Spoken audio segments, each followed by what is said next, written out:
Welcome, everybody. So I'm Dr. Baloo from the Silm Center for Mental Health, and we're here tonight to talk about what is overthinking and how do I manage it? Something I'm sure that everybody here can relate to. So I'll hand over the presentation to our two presenters and let them take it from here. Hi, everyone. So my name is Karthiga Mahendran, and my co-presenter is Yalda Omari. So today we'll be talking about what is overthinking and how do I manage it. So we want to first of all thank everyone for joining us in this evening and taking the time out to learn about this important topic. So I'm sure we've all come across this problem in our everyday lives in some form or another. So let's get started. So what are we covering today, you may wonder? So we'll be looking at what is overthinking? So what judgments are associated with it? How do we define it? Forms of overthinking, is it always harmful? Looking at the brain-body connection. So what happens when we overthink and where does it stem from? So are some people more prone to it than others? And then finally, we'll look at the strategies that we've kind of implemented for you guys to learn about. So have you often found yourself sharing your thoughts or going through a difficult situation and confiding in your friends or family members? Some of the comments are, you're thinking too much about the small issue, or you're overthinking, or it's not a big deal. So which doesn't help the cause because we know we're thinking about a certain problem or certain problems, and we're probably too much, and we're seeking comfort or validation speaking these thoughts out loud, or maybe even getting a better understanding and picture of those situations. So we think, but when does it become overthinking then? So if you're ever wondering whether overthinking is a problem for you, consider the following questions, which is based on a test developed by Dr. David Clark, who is a clinical psychologist. He wrote the book called The Anxious Thoughts Workbook.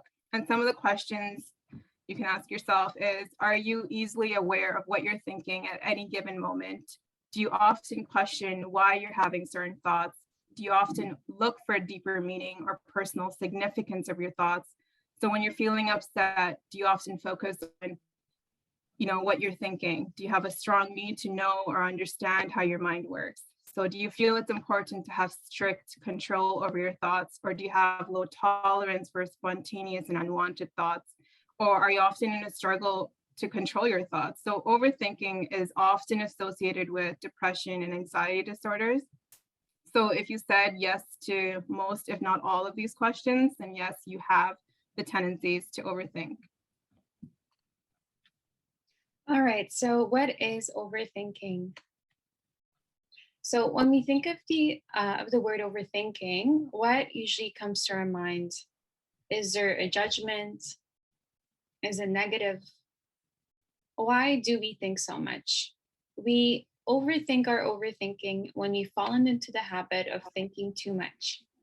So there's usually this negative connotation attached to this, right? So you may feel like, okay, so why is this individual criticizing me or being judgmental? These are my thoughts, so I should be able to think whichever way I want to. Or you may feel like you're being a bit too much because of it. And since overthinking is made up of a bunch of thoughts, I thought it'd be important to define what a thought is first. So a thought is something that can appear in your mind rapidly and exit just as fast without leaving any significant effect. However, there are also thoughts that can affect your mind and surge emotions that can't be suppressed. And they can really originate from anything perceived by our senses. How do you define overthinking? So I'll ask this in the chat for you guys, so you can just write your answers, what you think. And oops, sorry about that. And let us know what you guys think, what overthinking is.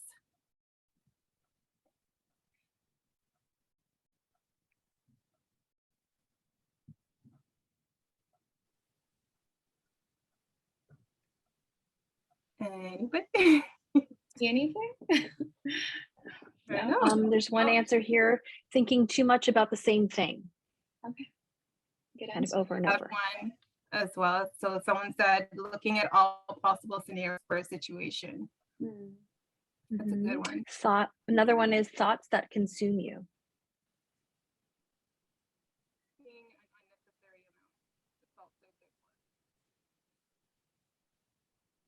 Yeah, so overthinking is a habit of thinking too much and or too long about something. So overthinking is also known as analysis paralysis because by thinking too much, you're getting stuck in your thoughts and stopping yourself from taking action. So nevertheless, we also need to consider that overthinking too much or too long about something can also mean that you deeply care about something for you to be in a place where you feel stuck with that problem.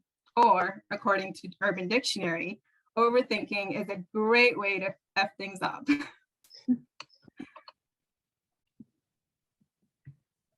So, forms of overthinking. So there are two forms of overthinking. So one is rumination, so rehashing the past. Example, I shouldn't have said that. Could be one of those comments that you can make about yourself or in your thoughts. And second is worry. So consistently making negative and catastrophic predictions of the future. So for example, thinking this will not go as planned, it'll go horrible, I'm hopeless. All right, so is it always harmful? We thought that we could use a case example here to illustrate that it may or may not be always harmful. So the case example here is you're about to get married. So one way of thinking about this is, oh my God, I've chosen, all the wrong colors. My wedding dress looks horrible. My hubby to be is gonna think I look really fat, or the whole venue, the cards, everything is just messed up. So this will create fear and produce toxic overstimulation. But then there's another way of looking at this. So you could also look forward to your big day and you could think, I'm going to look so great. My hubby to be will be so excited to see me. My girls will look amazing. So did you notice how one was a lot more positive than the other?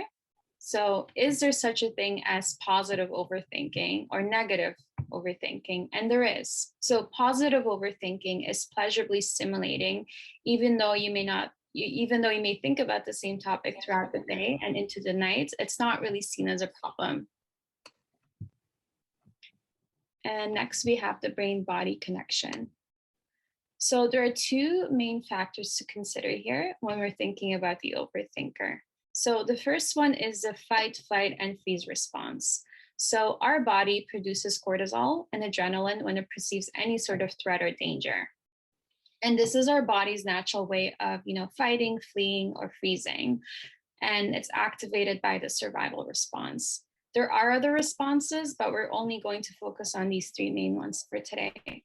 So when this happens, a wide range of physiological reactions will come from your body, like increased heart rate, your blood pressure may go up, your breathing will start becoming very, very quick. So the body's production of adrenaline in response to fear is a response which has evolved to help us survive.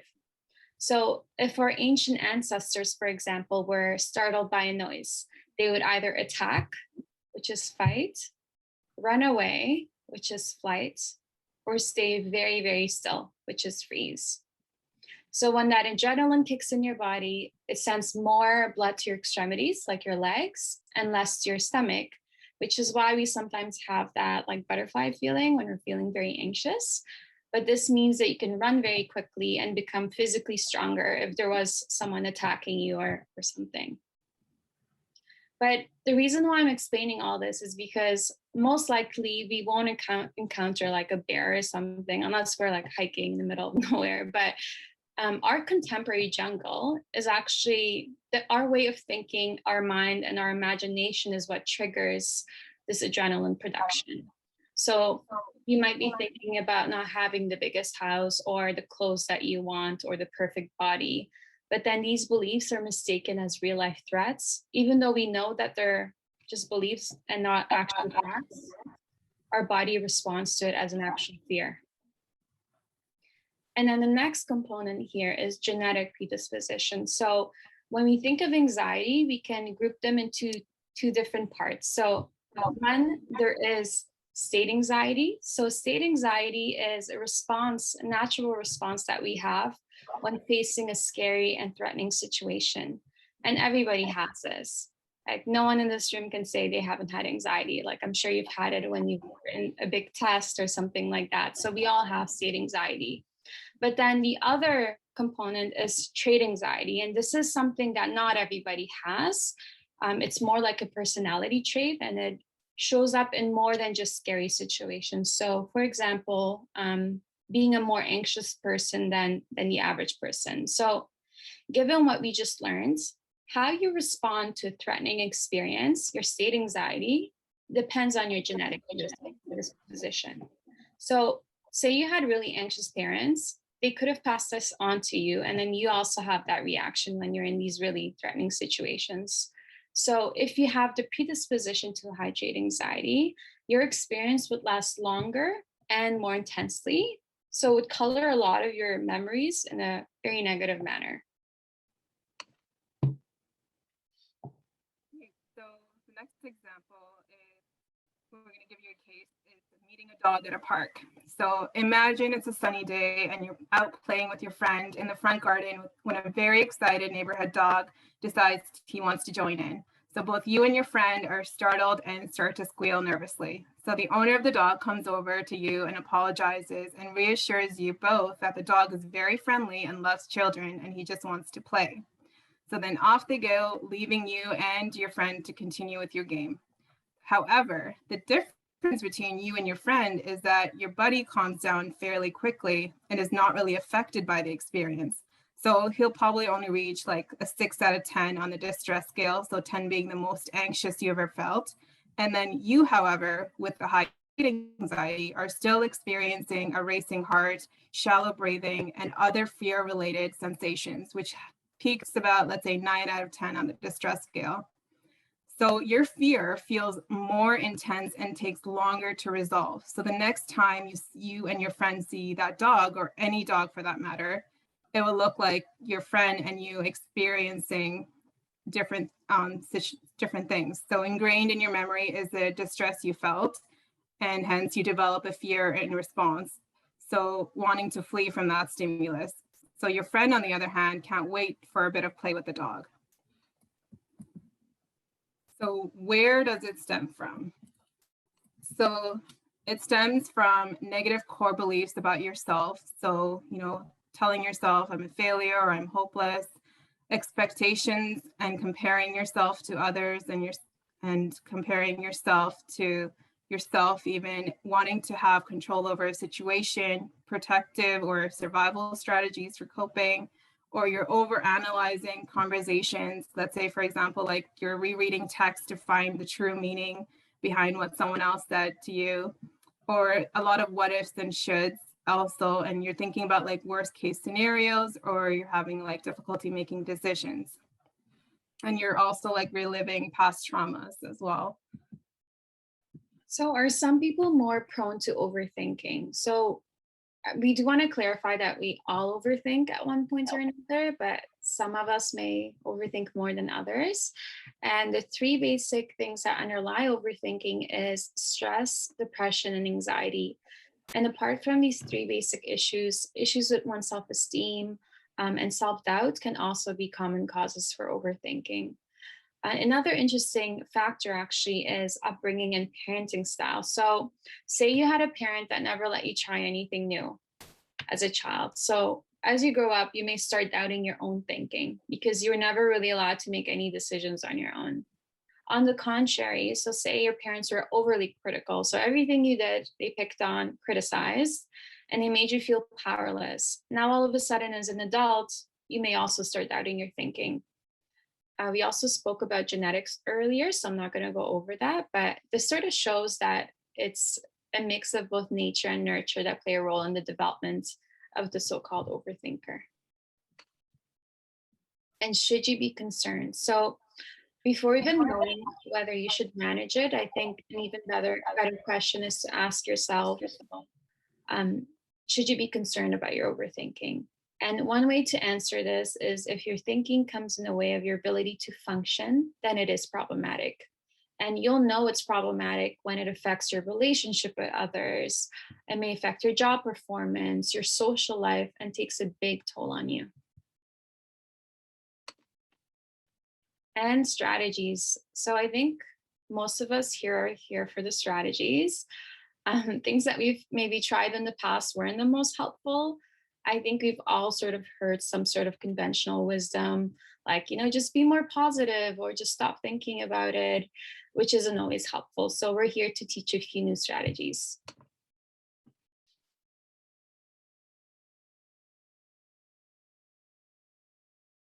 I can't hear you, Karthiga. Sorry, I was muted and then I was unmuted. Okay, so, all right. So you're thinking too much, just stop overthinking. So that should be a good strategy, right, guys? No.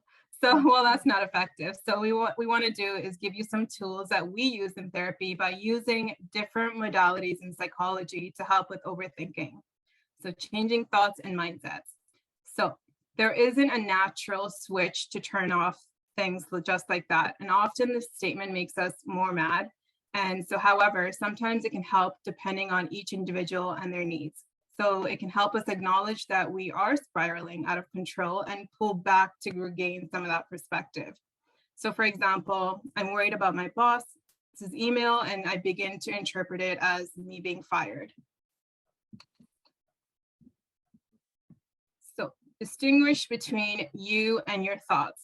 So that's the first strategy. So we tend to confuse, so when you put some space between you and your reaction, it changes your relationship to your thoughts. So you can watch them come and go instead of treating them as facts. So if you're stuck on a negative thought, for example, you can ask yourself these 4 questions. So is it true? Well, often the answer is yes, of course it's true, because that's our autopilot mode of saying, and that you're saying it's yes and you believe it's true. So second, is it absolutely true? So is this thought 100% accurate? So can you see the thought in a different way? And number 3 is, how does this thought make you feel? So notice any storylines that you're holding on to, name and notice your feelings. So we tend to kind of confuse thoughts and feelings. So for example, we say, I feel like he doesn't like me, when what we really mean is, I think he doesn't like me. So we have the tendency to confuse our thoughts and feelings, and it's a very hard skill to learn because of the language we're so used to addressing our feelings and thoughts. So an easy way to kind of differentiate is, a thought can look like opinions or assumptions about yourself. So for example, it can be like, I'll be late, I never do things right. So generally comes from in a form of like a sentence or a phrase. And a feeling is a sensation. So it's an emotion, right? So you can say, I feel shame, or I feel guilt, I feel sadness. So you're also kind of not your identity is not your emotion, but you're differentiating that and kind of separating yourself from that too. And 4 is, oops. I'm so sorry. And so 4 is, what would things be like if I didn't hold on to this belief? So imagine positive, like potential benefits to your relationships, your energy levels, and your motivation. So number 2 is unhelpful thinking habits. So there are a lot of unhelpful thinking habits, but we kind of just narrowed down to a couple of them. So mental filters. So what that can look like is, you're only paying attention to certain types of evidence. So you're noticing your failures, but not seeing your successes. And like before, it's easy to think about the negatives rather than the positives, which is very automatic for us. Mind reading. So there are 2 key types of jumping to conclusions. So mind reading is imagining we know what others are thinking. So, or fortune telling, predicting the future. I know here some of us probably thought we're all psychics and we can read other people's. I sure thought that before. So there's also catastrophizing. So that's blowing things out of proportion. So catastrophizing, or inappropriately shrinking something to make it seem less important. And then lastly is black and white thinking. So that could look like saying, like, if I'm not perfect, I have failed. So either I do it right or not at all. All right, so strategy number 3, set aside time for rumination and worry. I know this sounds really weird, but I've, given this tip to a few of my clients and they really liked it. So what you can literally do is say, okay, I'm going to take 30 minutes aside of my day and spend that time ruminating. So thinking about the past, or worrying, thinking about the future. And then that sort of creates space between you and your thoughts. And if you feel like these thoughts still bother you, which they probably will throughout the day, what you can do is just tell yourself, like, I have time dedicated at the end of the day for 30 minutes to spend thinking about all this. So I'm going to do it at that time. And of course, if you can problem solve any of these issues, then that would be great.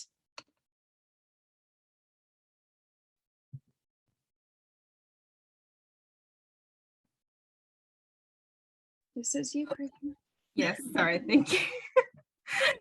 Reopen the door only when you have new information. So overthinking kind of goes into overdrive, and when we keep revisiting decisions we make. So refusing to close the door on a call that has been made. So believe that you've done your due diligence and revisit something you've already decided only when you're presented with new information. And the second one is assume good intent. So what that kind of looks like is, for example, so you see your coworker at their desk and you assume that they're busy and you tell yourself, oh, like he looks busy, I don't want to disturb him. So you walk past your coworker without saying anything. On the other hand, the coworker sees you walk past and assumes, oh, what a snob, can't even say a simple good morning. So thus, always assume good intent. All right. And then strategy number 5 is observe thoughts in a non-judgmental manner. So, often when we have these troublesome thoughts, we try to ignore it. So I don't know if this works in our best interest, and I can sort of demonstrate this for you. So I want you to try not thinking of a panda bear. So I'll give you a few seconds. All right. You don't have to drop this in the chat, but what are you thinking of? Karthiga, what are you thinking of? I was thinking about the panda bear. Exactly. So trying not to think of something doesn't always work. It actually does the opposite. So you tend to think about it a lot more. And then you're like super frustrated because you're like, oh my God, like, why do I keep thinking about this? So this shows that, we don't actually have much control over our thoughts, but we do have control over how we react to them. So there is another way of approaching this. So let's take that panda bear example again. So instead of trying to ignore it and not think of it, just allow yourself to think of it. So you may actually end up thinking less about it and also feel a lot less frustrated when you approach it this way. And then I also wanted to do a quick mindfulness exercise with you guys. So if you can just sit up with your spine lengthened and your feet grounded on the floor, and just take your hands, place them on your lap. You're welcome to close your eyes if you want, or leave them open, whatever's comfortable for you. And when you're ready, just begin by taking a few deep breaths with me. So in from your nose and slowly out from your mouth.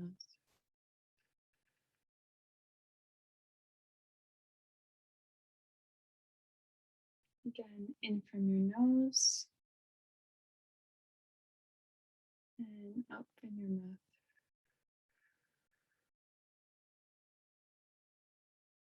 You can do this at your own pace. You don't need to follow me, but just keep deep breathing. So in from your nose and out from your mouth.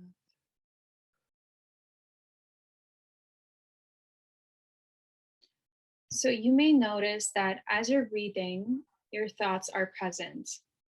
And your thoughts can be a number of different things, like, why am I doing this exercise?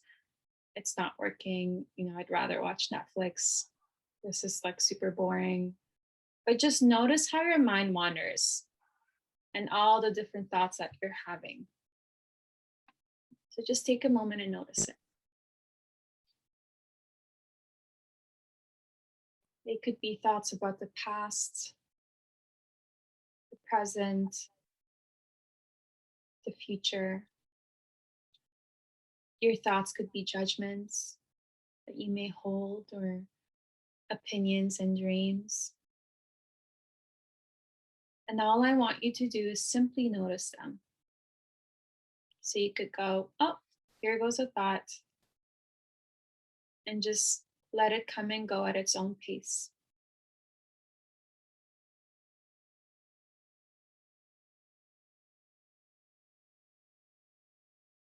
You may notice that some of these thoughts stay and linger, but others may disappear very quickly.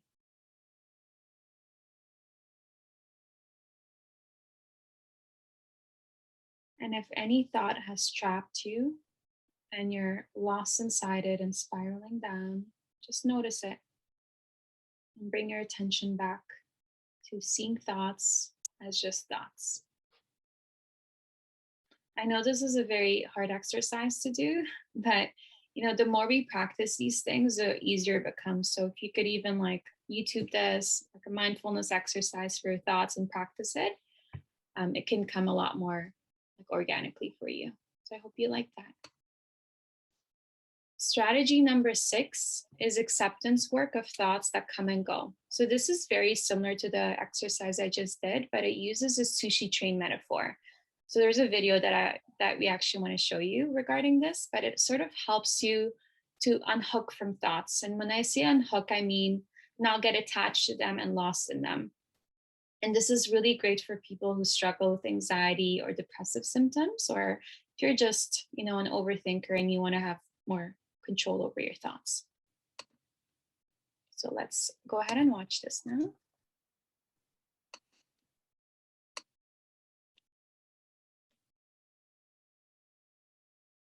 Everyone loves spreadsheets. Actually, they don't. But check this out. Okay, Monday.com, get started, import from spreadsheet.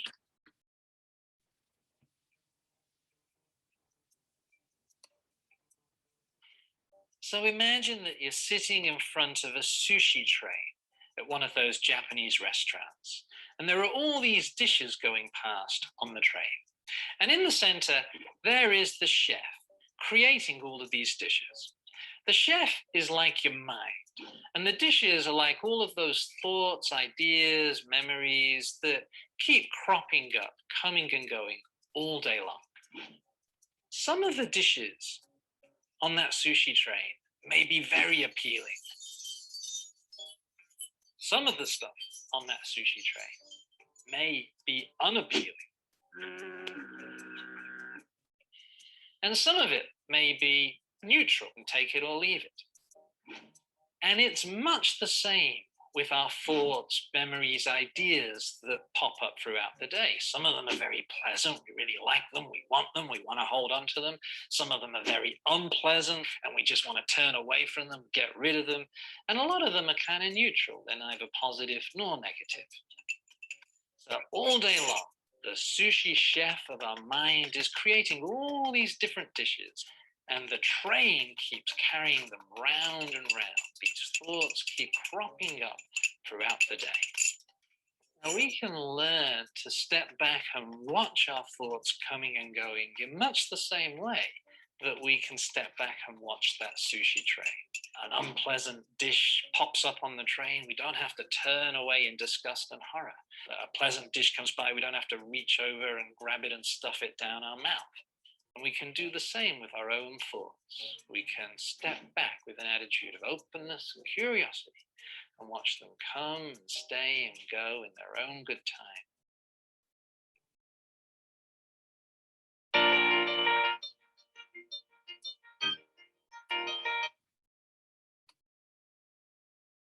All right. Hope that was helpful for you guys. Okay. All right. So, and the last, I guess, strategy, I was just going to say advice. So it's the 90% and 90-10 rule. So the 90% should come from self-acceptance and self-appreciation, and just 10% should come from external validation. So overthinkers distort this formula. So they reverse it by acting like the 90% of their worth comes from what others think or say. And so they worry, which takes the form of overthinking. Thank you. And one last advice for overthinkers, another video for you guys that Karthiga and I really liked.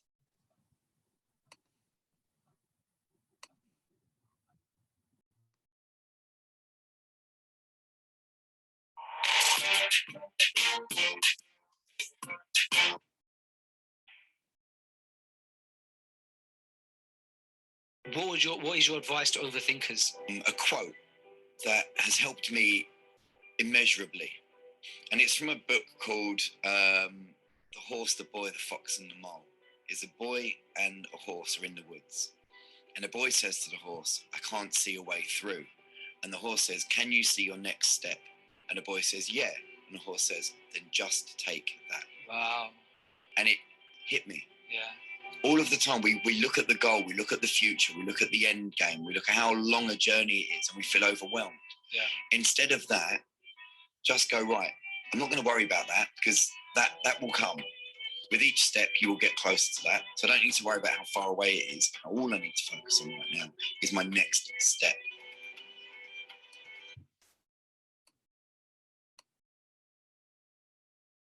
All right, and that concludes our presentation. So thank you very much for joining us this evening. I know it's wonderful and beautiful outside and you'd rather be out, but we're here learning. So thank you very much. And I hope that you got to take away at least one thing from our presentation today.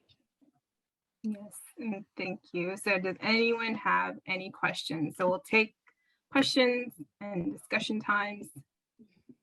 Please send them in the chat and we'll share them with the presenters.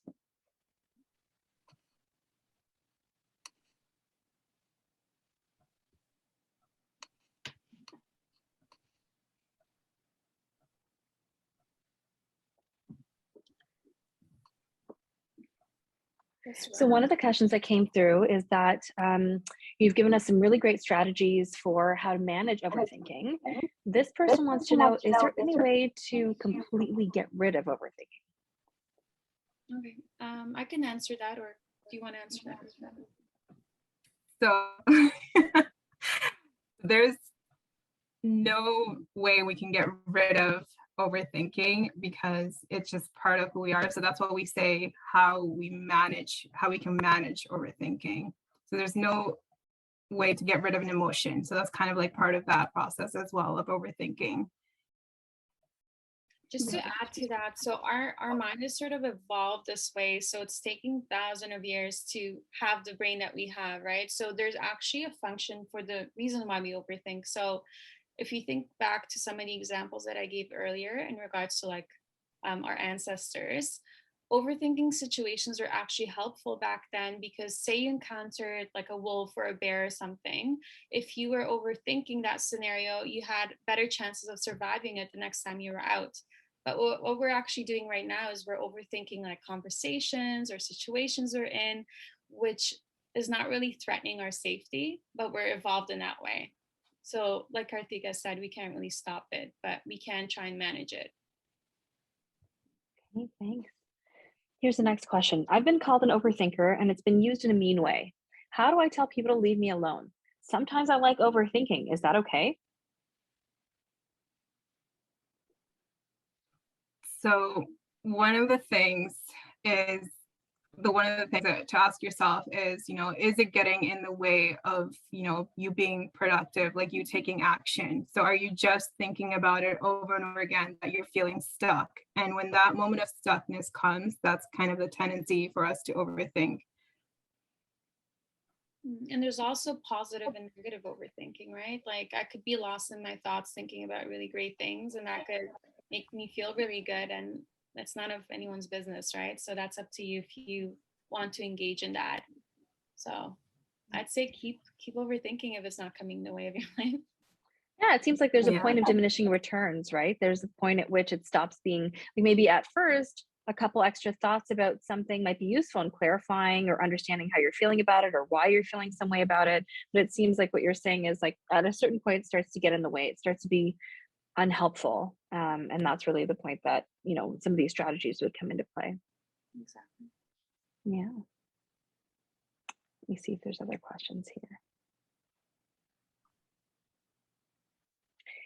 Is it helpful to think about it like this? Thinking as much as I need for planning and problem solving is okay, but once it stops being productive, maybe then it's considered overthinking? Yeah, I'd agree. Yeah. Yeah, that's a good way to look at it. I'm also thinking about in terms of like it just came to me, kind of like the 90-10% rule, right? Of like, you know, the external validation and like your reaction to what others think of you, like like how it distorts overthinkers as well. So there's another strategy that it's just going blank on me right now. Was it the timer, like setting aside timer? Yeah. There is the timer one, but there's another really good one that I don't know why I'm forgetting right now. Okay, here's another one. Sometimes I'm up all night thinking, but then I get my best ideas at that time too. So I'm not sleeping because I'm thinking, but I'm also being productive. Is that overthinking? Is that okay? It's a tough one. You know, you're losing your sleep. So what kind of thoughts are you coming up with when you're doing that? Is it, I'm interested to know the context of this. It doesn't say, but I wonder if this comes back to your example about the setting aside worry time. Like maybe that same productivity would be useful an hour before bedtime. It's still at night. Maybe that's still when you get your good thinking in, but rather than putting it off, maybe scheduling time in like you guys suggested would be helpful. You can get your sleep and still have time to kind of think more clearly about things. Does that seem right? Yeah. I can't imagine losing sleep over it being like a good thing, right? Because then you're like waking up the next day feeling like low on energy. Yeah. Yeah. And there's also, sorry, Dr. Sahar. So in terms of like revisiting when you have new information, right? So you're overthinking and you're stuck on that thought. So is it like you've done your due diligence and can you revisit that to kind of, if you have new information available? So that kind of goes into the previous question as well, where I kind of blanked out. So yeah. Yeah, it's a good rule of thumb, right? If there's no new evidence, no reason to reopen the case, right? Here's another question. What if you're an overthinker that needs to make sure that you know every detail when you plan something? For example, when you're planning a trip, is that considered healthy or unhelpful? I'm asking for a friend. Right?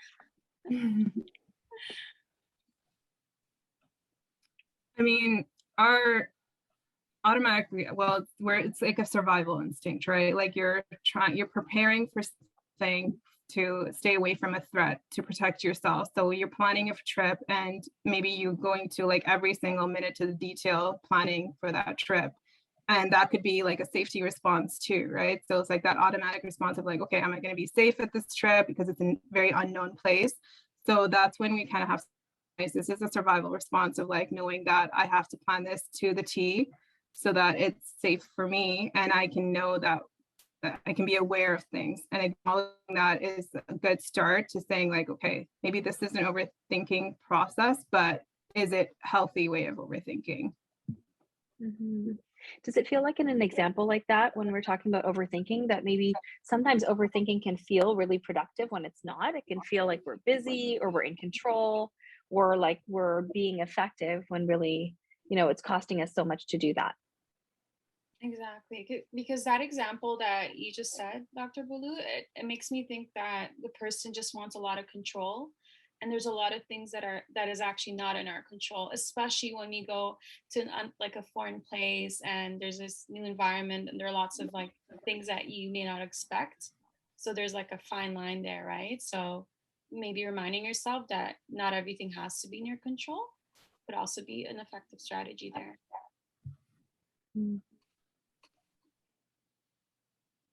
Okay, any last questions from anyone?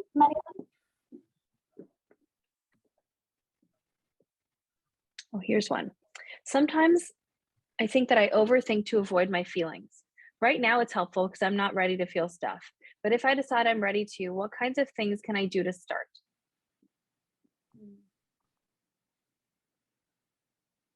So they're thinking because they're avoiding their feelings? Is that what they're They're saying? overthinking. So like you're kind of overthinking instead of really kind of dropping in and feeling what they're feeling underneath. Drop into your body. Like drop into your body and notice like where that emotion is in your body. We do this a lot. Karthiga would agree with me with clients. Like notice where the emotion is, sit with it, figure out like what is it trying to do, right? What is it trying to tell me? Because emotions have reasons. So is it a need that is unmet? Is it maybe a boundary that's been overstepped, a trigger? And then try and meet that. I think it's great to try and address those emotions as opposed to suppressing it by overthinking, which actually amplifies the emotion. It's not very helpful. Yeah. It's actually a so- follow-up question to that, which is what if I can't do that? Can you break it down a little bit more for me? That sounds like a lot to have to do. Yeah. So one other thing is kind of looking at or observing like your physical reaction. So when you are in that process of like overthinking or just thinking about it a lot, so what is your body reacting to? Like, are you feeling sweaty? Like, are your hands sweaty? Are you shaking? Is your heart racing? So those physical reactions can also determine. So it's like your emotions, your physical reaction, and then your behavior, right? So that's kind of like that cognitive behavioral therapy model that we've always used. And so just acknowledging and being aware of that is a great step to kind of knowing, okay, this is how I'm going to react. This is how I'm going to feel. And this is how my behavior shows because of those emotions and behaviors. So just working through that like ABCs, that could be very helpful, I find. It sounds like you're first asking yourself the question of like, am I overthinking, which you guys shared with us, right? Like, how do you know? Am I thinking a lot about the same thing, right? How do you recognize that? So kind of being aware and labeling that first, and then maybe checking in with your body to understand what's happening with your body. And maybe that leads you to understanding what the feeling is. Does that seem like the 3 steps? Right. There's no more follow-up questions from this person. So I think you answered their question. It is hard to do. I do want to acknowledge that. Yeah. It's not an easy train, guys. It takes practice daily. So just that's why we tell everyone like to acknowledge, being aware. That's a great first step. And we tend to not think those simple steps are important, but they are important because you're looking within your body and how you're reacting and how you're feeling. And we don't tend to do that because this world is kind of like a go, go, go, like autopilot mode, right? So it's great when you kind of can present even for like a second to notice something. Mm-hmm. And if this person wants to go to therapy or if they're in therapy, I mean, the therapist could guide them if it's very hard to do it on their own. Yeah, to make that connection. Makes sense. Thank you, ladies, so much. It sounds like everybody really resonated with this topic, and all of us need some help in this area, I'm sure, at one time or another. Just a reminder to everybody, if anybody has any questions that you didn't get to ask in the chat today, or you're thinking about this after, overthinking about it perhaps, and you do want to contact us, you can contact admin@silmmentalhealth.com. And this video is going to be available on YouTube for anyone who didn't get a chance to watch, or if you want to share it with someone you think could benefit from, learning a little bit more about overthinking, please feel free to share it. Thank you. Thanks for everyone showing up Okay. today. Thanks, everybody. Thank you. Bye.